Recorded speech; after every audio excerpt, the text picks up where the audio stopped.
گلشن حدید میں school principal کے خلاف 2 متاثرہ خواتین نے جوڈیشل مجسٹریٹ ملیر کی عدالت میں بیانات ریکارڈ کروا دیے، جبکہ تفتیشی آفیسر نے مبینہ ویڈیوز پر مشتمل USB بھی پیش کر دی۔ عدالت نے اسکول پرنسپل عرفان میمن کے جسمانی ریمانڈ میں 4 روز کی توسیع کر دی ہے۔ تفصیلات دیکھیے اس رپورٹ میں۔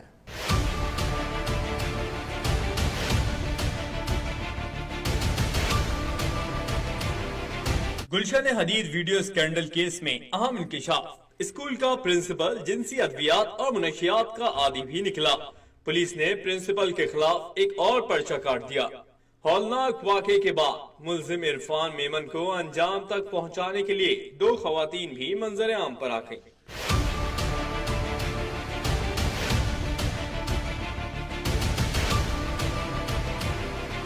تفتیشی افسر کے مطابق اب تک پولیس سے 2 متاثرہ خواتین رابطہ کر چکی ہیں اور دونوں کے بیانات قلم بند کر لیے گئے ہیں۔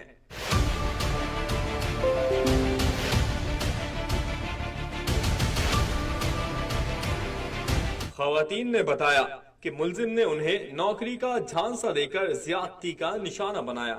بات یہ ہے کہ جب انہوں نے 161 کا بیان میرے پاس ریکارڈ کروا رہی، مجھے پتا چلا کہ IGM اسکول میں آیا کی نوکری، مثلا جو پوچی وغیرہ بناتی ہیں، جو آیاز کی نوکری تھی، تو میں عرفان سے جا کے ملی جو آنر تھا۔ اس نے مجھے کہا کہ اسکول ٹائم کے بعد آنا، میں آپ کا انٹرویو لوں گا۔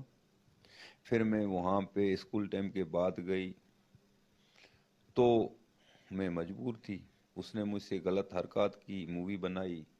پھر میں اس کے آگے بلیک میل ہو گئی اور متعدد بار اس نے کہ میرے ساتھ گلیز کہ میں انٹر کوالیفائی ہوں۔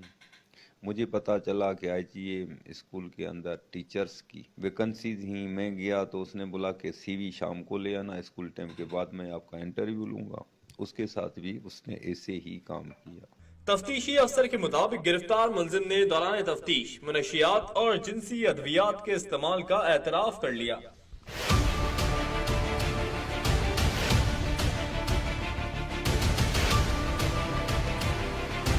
گرفتار ملزم کی نشاندہی پر اس کے گھر پر چھاپا مارا۔ ملزم کی بتائی ہوئی جگہ سے منشیات اور جنسی ادویات برآمد کی گئیں۔